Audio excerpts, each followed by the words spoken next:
Yo. So, 2:01 p.m. Central Standard Time, Saturday, February the 14th, 2026. Let's just move this a little closer. Go ahead and take some proactive measures here. Yeah, how about that? So, how's it going? Let's see what we got.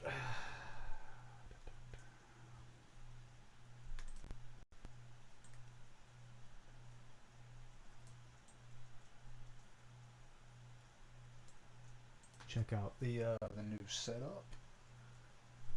Maybe this will be a little easier to convey information. Let's see here. So, happy Saturday. It is what we call Valentine's Day. So, let's talk about it. I figured out how to use these cool tab organizers on here. I'm very excited about it. See these little dots? Simple tab groups. It's an extension that I added to Firefox. Maybe y'all know about this already. Very handy. Very handy. So, Valentine's Day. First of all, let's talk about Dawson. Dawson's Creek, very popular show back in the late 90s, and old James Vanderbeek, he was Dawson, and Dawson has passed away recently.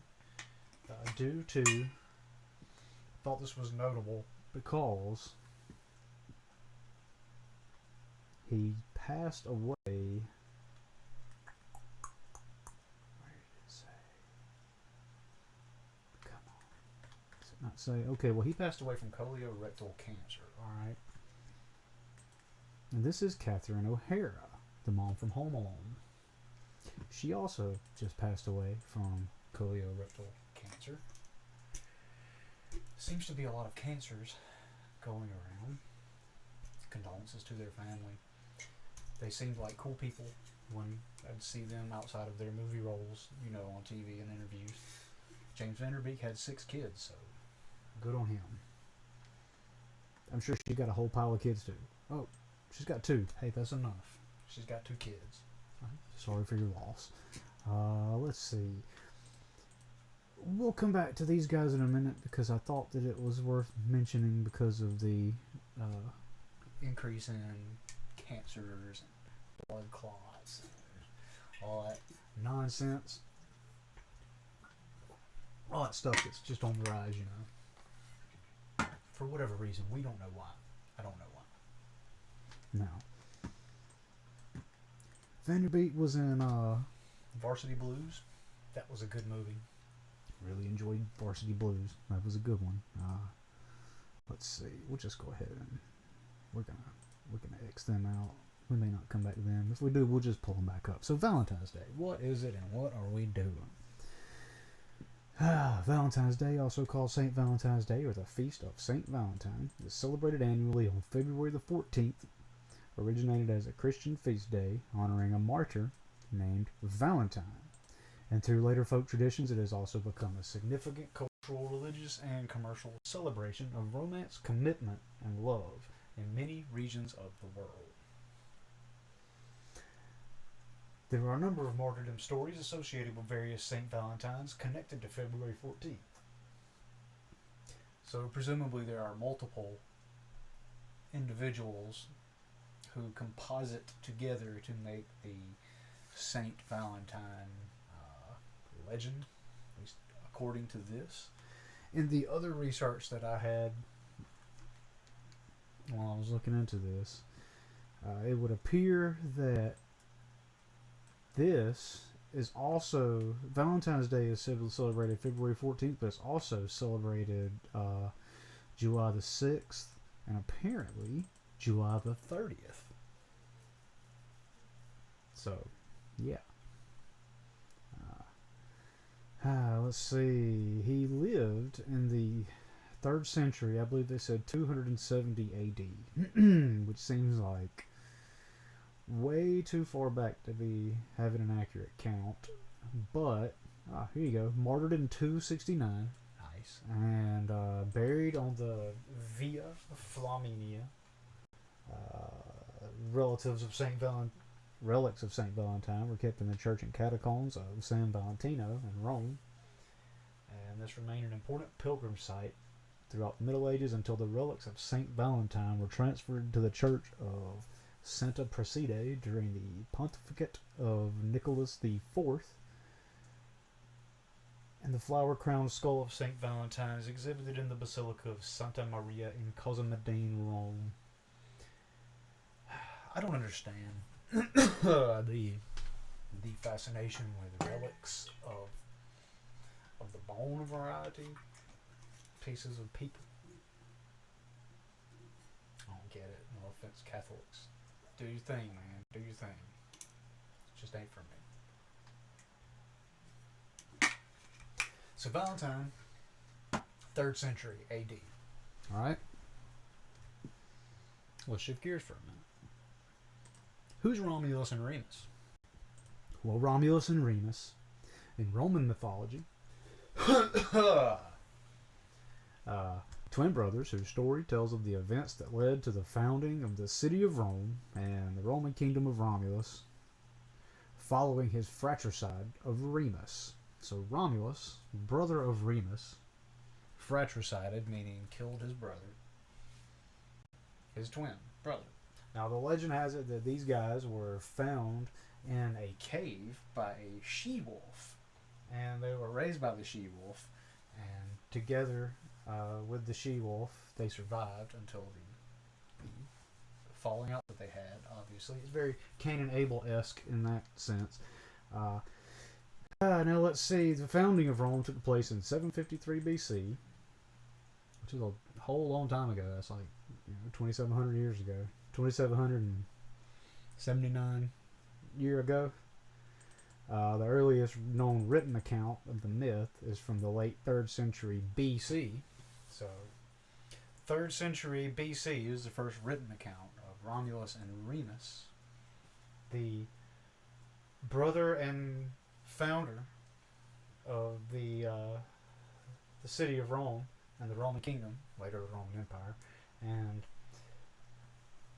the earliest written account started 3rd century BC, so 300 years BC, and Valentine was martyred 300 AD, so there's a 600-year gap in between that. 600-year gap. 600-year let's see. The possible historical basis for the story and interpretations of its local variants are subjects of ongoing debate. So it's just a story with pictures. Now, I looked into it and it said that the father... well, here you go. So their mother, Sylvia, Sylvia, also known as Ilia, was a Vestal virgin, which are priestesses of Vesta. She is the daughter of the former king Numitor, who had been displaced by his brother Amaleus. In some sources, Rhea Silvia conceived them when the god Mars visited her in a sacred grove dedicated to him. So, immaculate conception by, in this case, the god of war, Mars, not Kratos, but Mars. Let's see. Seeing them as a threat, obviously their uncle ordered them to be killed, so they were abandoned on the bank of the river Tiber to die, saved by the god Tibernius, the father of the river. Similar to the story of Moses in some ways, right? Ordered dead, so put into a river. Secretly royalty. I have a feeling it's a common story if you were to start looking into it. It's like it's everywhere, you know? People that were royal. Not wanting the other people that were royal to be able to be royal, as though that should mean anything at all, right? It's like the silliest. It's like trying to keep somebody from a promotion at a job that they don't even work at, you know?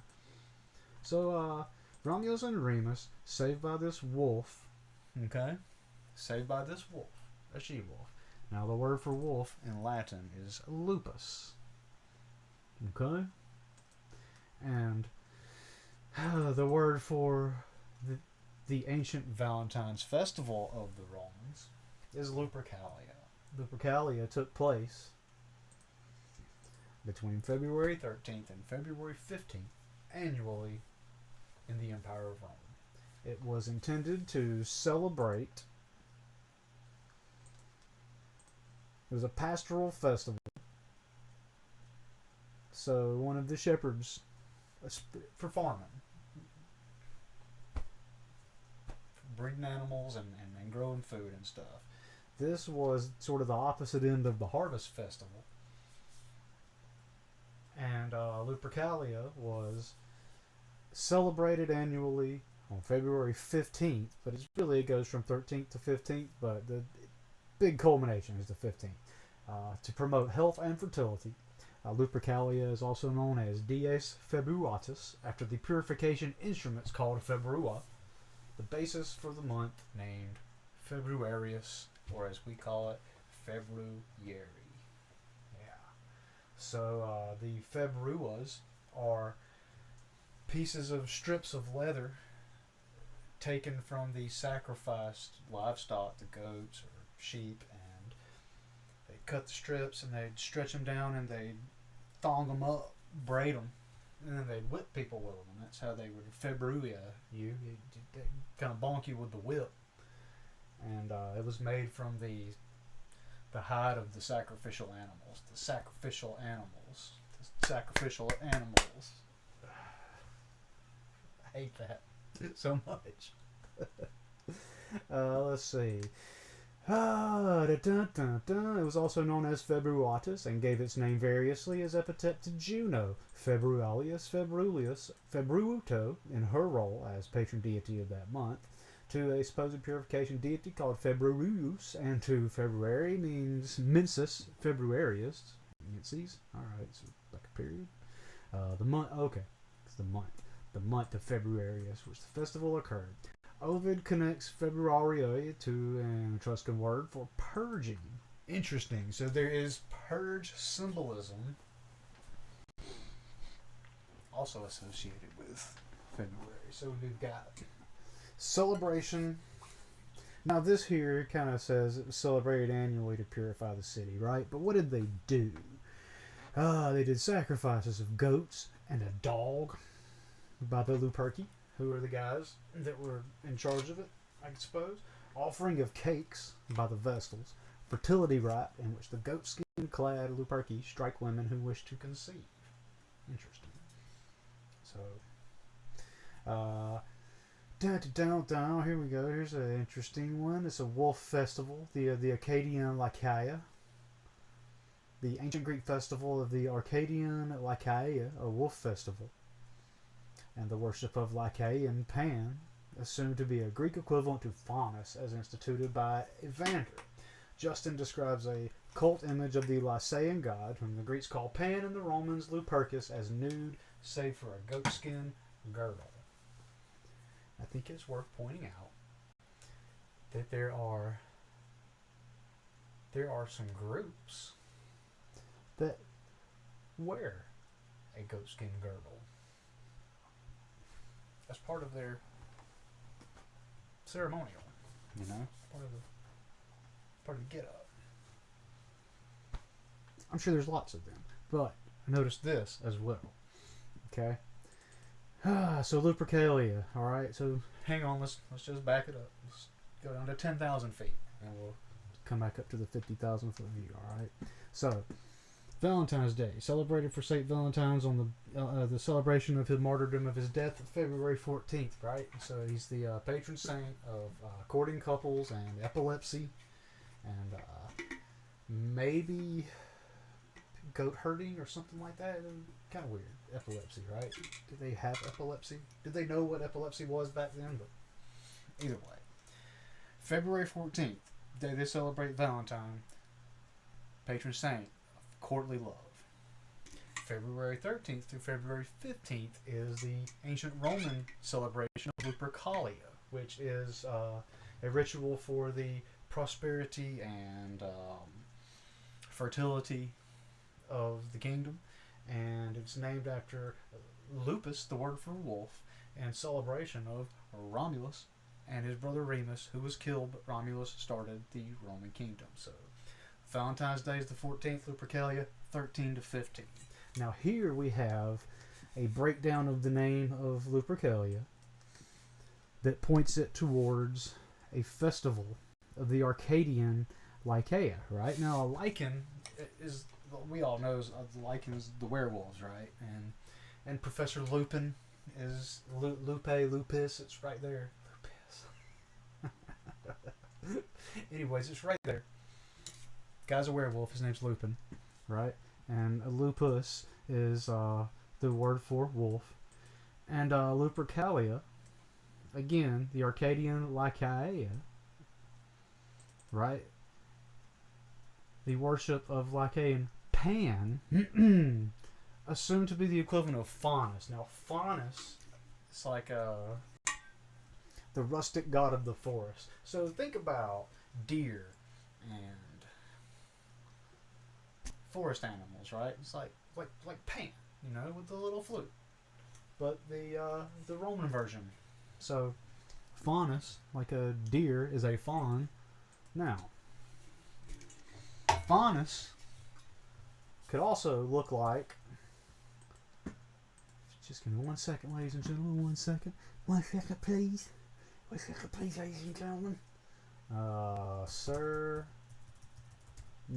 Let's talk about this cat. Millman. Alright, so Cernunos is a Celtic god whose name is only clearly attested once on the 1st century CE pillar of the boatman from Paris, where it is identified with an image of an aged, antlered figure with torques around his horns. So they don't really know. He's only referenced once, but if you will look at this image, this is an AI created image of someone's art. Give them that. This is based off of the idea that it had that it scraped from the internet, right? The AI images come from other ideas or whatever. Well, here's all the forest animals around Cernunos, an aged fellow with deer antlers. Now,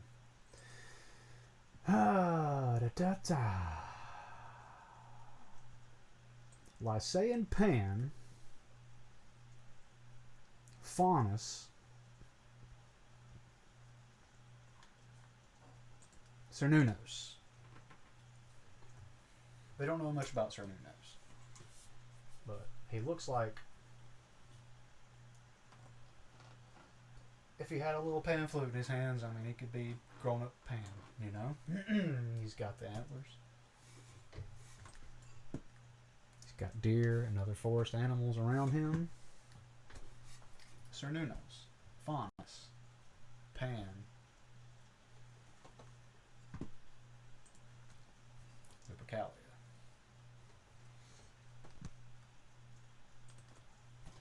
Valentine's Day.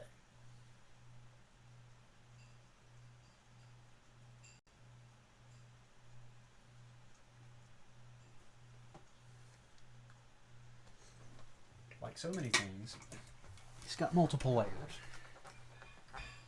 Got the top layer, that's the one we know about. It's Valentine's Day. Get her a card, get her some flowers, get her some candy. Just get the stuff, right? Underneath that, this is the Christian reason, the church reason. Saint Valentine. He was a good guy, and we celebrate Saint Valentine. Now I'm Southern Baptist, so we don't do the whole saint things, but I mean, if there's a holiday named after it, then it is what it is, right? So, Valentine's Day, Saint Valentine's. Now, just right underneath that, because Saint Valentine is from the year 300 AD, right? That's way back there. That's closer to the time of Remus and Romulus than it is to now. Think about that for a second. So right after St. Valentine's, lupercalia, which was going on for a long, long time before St. Valentine's ever came along. Right? Lupercalia.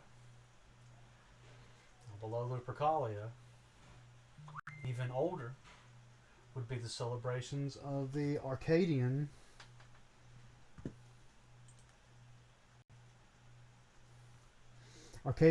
Lycaea, the Wolf Festival. Even older than Lupercalia. And believed to be the worship of Lycaean Pan, which was the Greek equivalent to Faunus,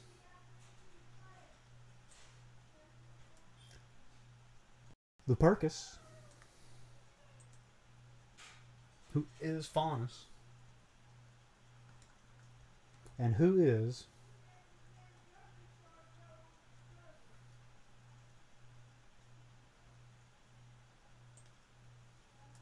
nude save for a goatskin girdle.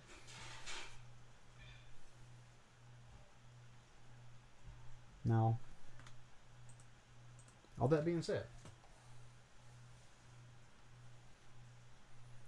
the original Wolf and Pan Lupercus worship, Lupercalia, Valentine's Day. All the way down at the bottom, through 3 or 4 or maybe even 5 different religions to get to cernunos, who nobody really knows a whole lot about. Stories vary.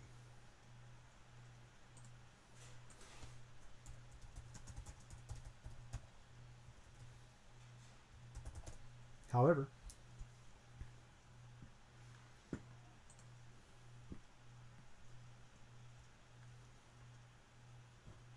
one second, ladies and gentlemen. Just 1 second, please. 1 second. So Cernunos is this Celtic god often referred to as the Horned One,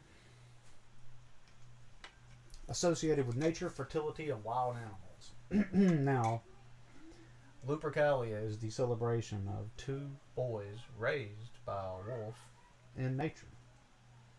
And Cernunos is the representation of nature, fertility, and wild animals. Now, CERN,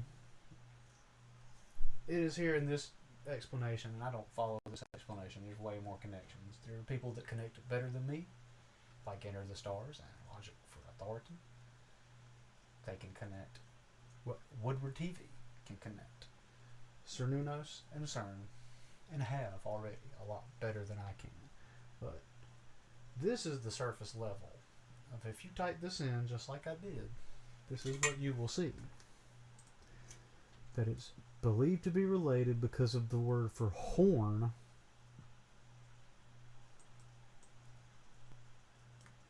And then it's just because they use that 4-letter word, which is the beginning of cernunos, as the title for their particle accelerator rings. You gotta look a little deeper than that, and go check these guys' channels out. Shout out, fellas. I stopped watching y'all. I'm sorry. I had to, because I'm trying to do this now, and I liked what you guys have to say, and I agree with a whole bunch of it. But if I'm gonna do this, I gotta go my own way. I know y'all will appreciate that. So it is what it is, man. But if y'all have further questions about cernunos and the connection to CERN, they connected a lot better than me. I'm just drawing some lines. If y'all want to figure it out, the answers are out there. In multiple senses of that word. Because it turns out that cernunos, this guy, antlered nature god, is related to Lupercal and Lupercalia, which is the holidays that were celebrated originally during this time period. Much like you will find that Christmas used to be Saturnalia, and the Halloween was Samhain.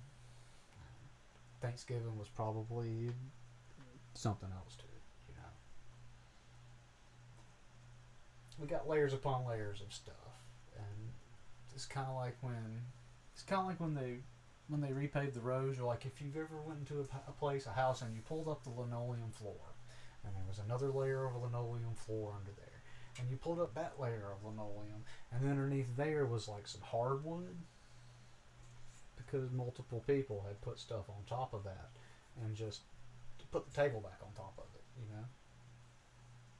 It's kind of what we're dealing with here. A lot of these institutions, like holidays, they're the floor. They're like a constant. No matter who's in charge, they're the constant. Empires and kings and popes and controllers, they come and they go, right? And whoever the new people are, they usually just reskin the old stuff. Because, hey, man, we already got the calendars marked, and we've already got all the stuff set up around this anyway, so instead of just canceling the holiday, let's just rename it something else, right? It's kind of how I see this going. Oh, that reminds me. Alright, so Britney Spears.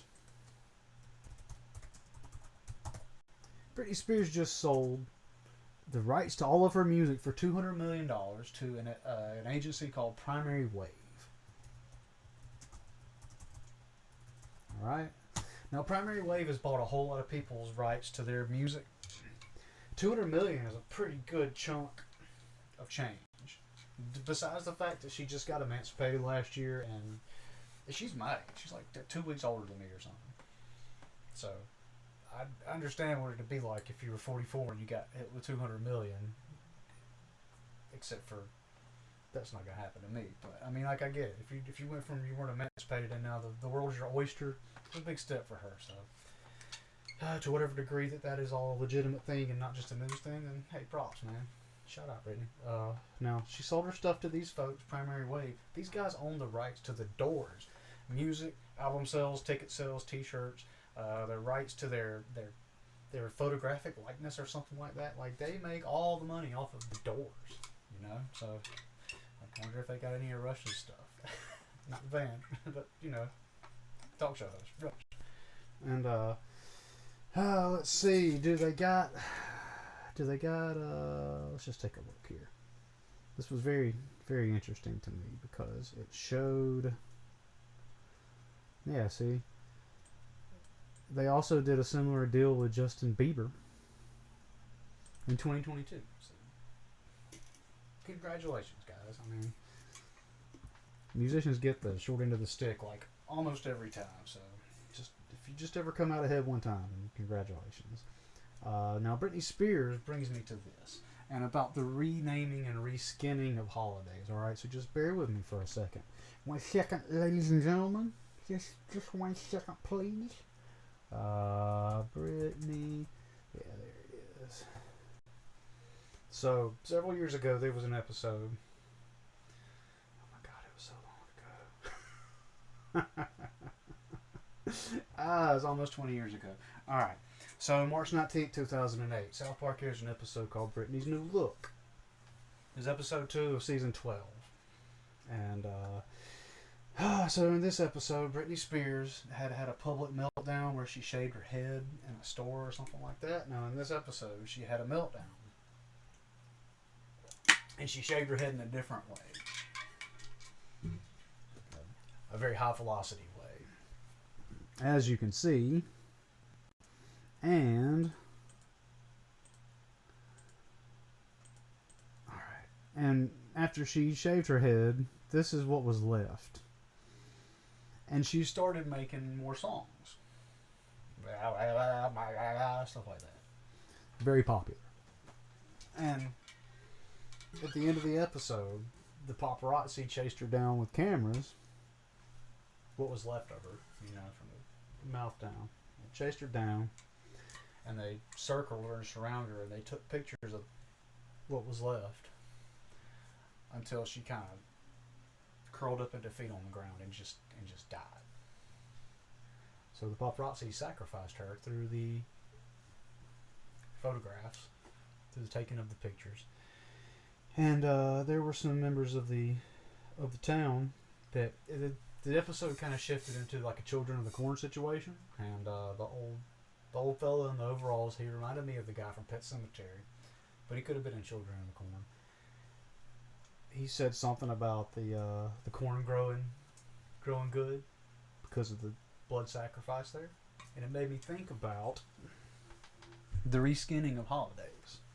Okay.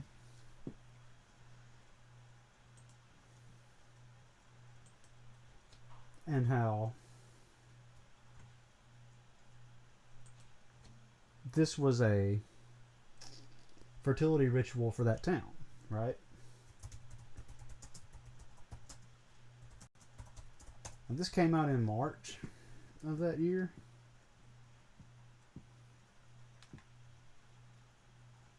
So I don't really know which tradition they were necessarily going after there, right? But it was March, and she was sacrificed in that episode. And yeah. So yeah. So everybody keep on keep on Britney for the next couple little while. Because South Park, man, if you just go and add like 10 years to the South Park episode, then what they were making fun of will be happening all the time. People say that about the Simpsons, and I kind of missed the Simpsons because when I was young we didn't have cable TV, so I didn't have Simpsons access until I was like pretty much grown up, till it came out on DVD. And I did have South Park, and South Park did a whole lot more funny things, in my opinion, that ended up happening. So, we'll do some episodes about that. Why not? Why not? Yeah, so there you go. That's pretty much the it's Valentine's episode, I reckon. We can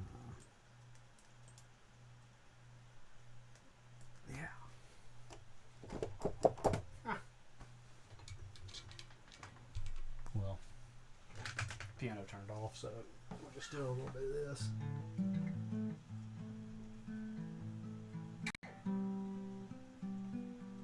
Hey, if you made it this long, thanks for watching. Hope you'll think it's worth your time to hit the subscribe button and a like button, and maybe comment.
it's been one of those kind of weeks, and you ain't even gotta speak.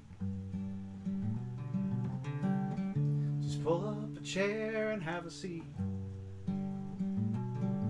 and a couple rounds of therapy, and pour a little whiskey on your pain. And I think I'll do the same. We'll forget about what went wrong as we sit here together and drink alone. It don't matter who's to blame. There ain't no need for throwing names. Just looking for sunshine in the pouring rain. So throw a little whiskey on your pain, whiskey on your pain.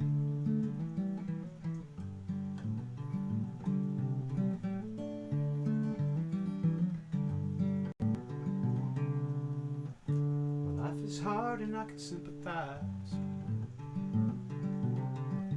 but I ain't here to tell you lies. Here's a lesson that I learned when I was young. It don't get easier, you just get numb. So pour a little whiskey on your pain, and I think I'll do the same. And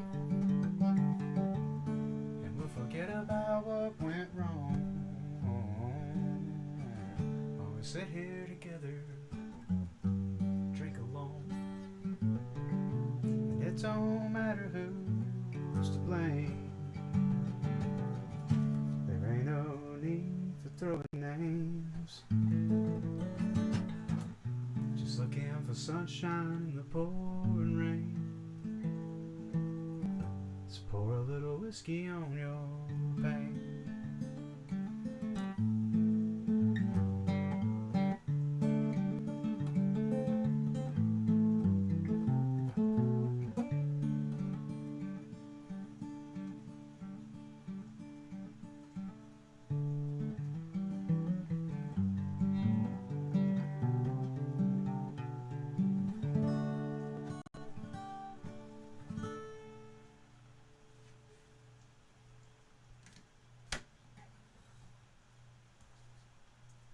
Cool, man. Well, alright, so, yeah, I reckon that's about it.